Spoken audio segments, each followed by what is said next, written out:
So we've gotten our hands on the brand new Lenovo Miix 320 that was first showcased at Mobile World Congress in Barcelona and have been using it for months now. While initial impressions from reviewers were positive, let's find out if it lives up to the hype.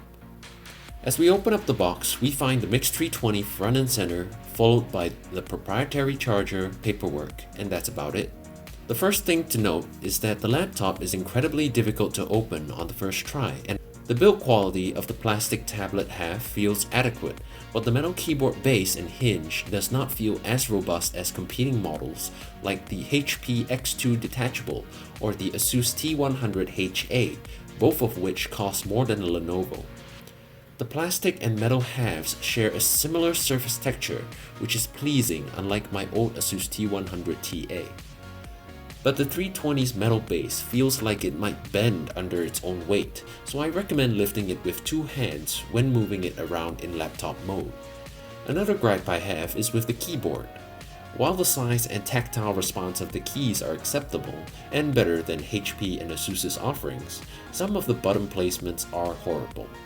To make the keys larger, the row of function keys was combined with the number keys and offset from the usual position, which needs some time getting used to. Those considering the 320 should certainly have a feel for it at your local dealer before you buy. Ports are okay for a laptop hybrid of this size.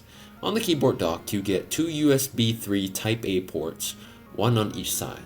On the tablet, you get a charging port, a USB-C port, a micro HDMI port, a micro SD card slot, and a headphone jack. Moving on to specifications. The model we have here comes with 64GB of onboard eMMC flash storage, expandable with a micro SD card tray, 2GB of LPDDR3 RAM, and a 720p HD display. This configuration costs around $280 or 380 Singapore dollars. However, there are models that have up to 128GB of onboard storage, 4GB of RAM, and a 1080p screen, for a higher price of course. The 320 is the 2017 version of the Miix 310, which was itself an upgrade over the 2015 Miix 300.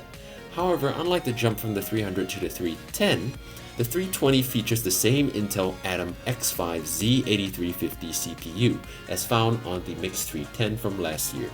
Hence, not much has changed with the Miix 320. The 14nm Atom X5 Z8350 CPU, while supposedly faster, doesn't feel as snappy as my old Asus T100 with its 22nm Bay Trail CPU.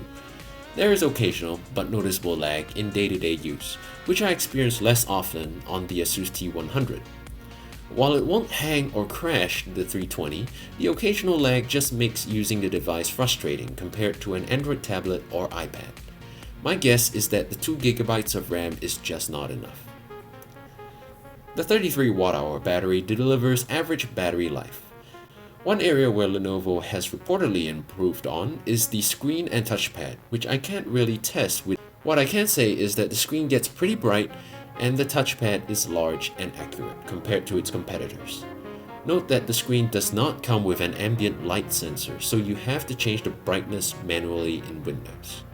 All in all, the Miix 320 is an incremental upgrade over the Miix 310 with a supposedly better screen and touchpad. Miix 310 users should not upgrade to the 320.